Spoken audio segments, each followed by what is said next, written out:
Jacques, comment devenir libre?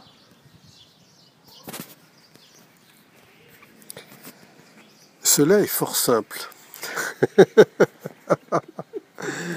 et en même temps fort compliqué. Cela dépend du niveau spirituel que l'on a, du niveau d'esprit qui est en nous et qui est donc très conditionné, moyennement, peu, voire de moins en moins, presque pas du tout conditionné. Voilà pourquoi je dis c'est très simple et en même temps c'est complexe. En fin de compte, il faut accepter de se remettre en cause, de tout remettre en cause de ce que l'on croyait juste, des enseignements que nous avons reçus. Et je vous rappelle que, encore une fois, je dis bien enseignement. Quand on saigne quelqu'un, ça veut dire qu'on le tue quelque part, alors que tout ce que nous devons comprendre ne fait que nous soigner. Donc les enseignements sont quelque chose de préjudiciable et il va falloir se sortir de ces préjudices. Préjudiciables égale conditionnement. Il va falloir se sortir de ces préjudices, ces conditionnements, de ces croyances. Pour cela, il faut accepter de se remettre en cause, de tout remettre en cause. Alors bien sûr, si l'on remet tout en cause, on pourrait penser qu'on a le vide à nos pieds, que c'est un abîme sans fin. Faux, complètement faux. Vous savez très bien, enfin peut-être, que en fin de compte, l'invisible a horreur du vide. Si vous vous videz de conditionnement, vous allez vous remplir immédiatement de compréhensions nouvelles.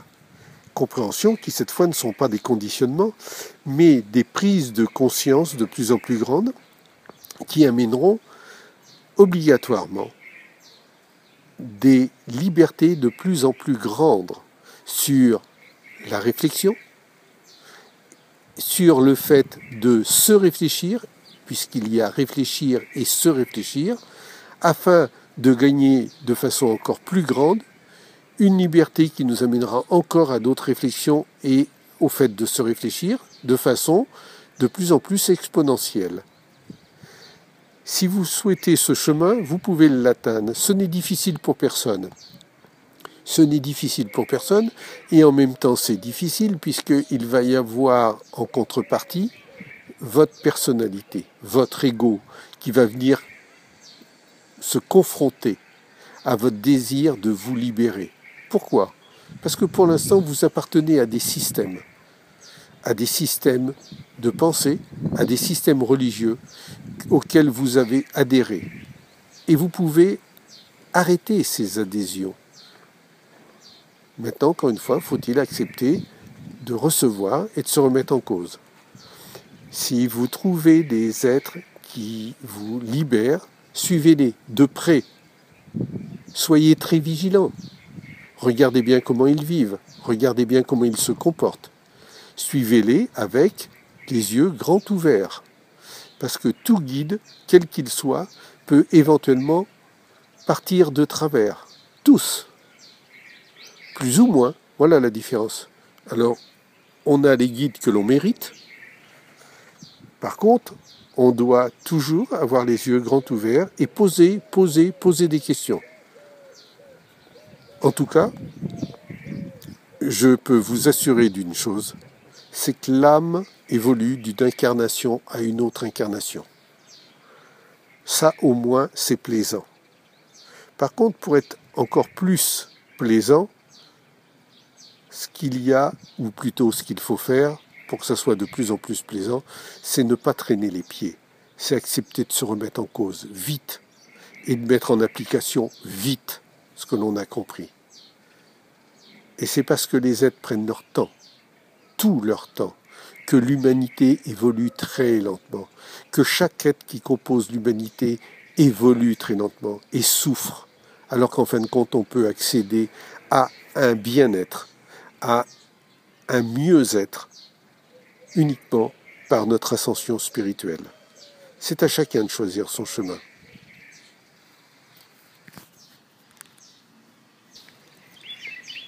Sébastien, comment être libre ? C'est très simple, Jacques. Pour être libre, il faut se fondre dans l'amour. Il faut se concentrer, se centrer sur soi, sur qui nous sommes vraiment. Cela signifie dissoudre les programmations mentales de l'ego, éliminer les conditionnements. Voilà ce qu'est être libre. Car nous sommes conditionnés depuis notre enfance, nous sommes programmés.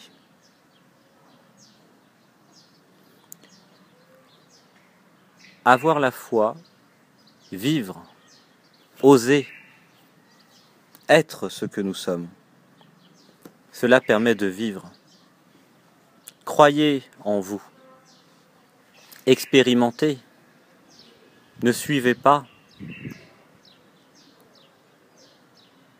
La vérité s'expérimente, elle ne s'apprend pas. Vivez, soyez vous-même, devenez libre. Vous pouvez vous fondre dans l'amour de l'autre, mais aussi dans l'amour du beau, l'amour de l'art, l'amour de la musique, l'amour de la peinture. Il y a beaucoup de formes d'amour. La compassion, l'amour de l'autre, l'amour de la musique. Il y a tellement de façons de devenir libre.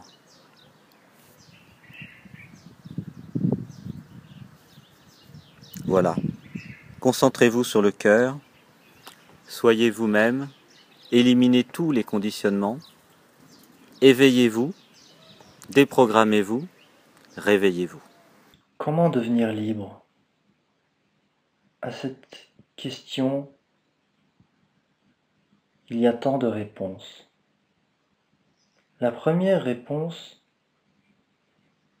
serait celle de se rendre compte que l'on n'est pas libre et qu'il faut se libérer, qu'il faut planter une graine, la graine de la liberté. Une fois qu'on a planté cette graine, il faut l'arroser. Tout d'abord, posons-nous la question: de quelle liberté s'agit-il? Est-ce une liberté intellectuelle, émotionnelle, physique, spirituelle? Pour moi, la liberté englobe toutes les dimensions. On peut les séparer pour travailler sur des aspects spécifiques, mais on peut aussi aborder la liberté dans sa globalité. Et quand on fait cela, il est important de devenir conscient.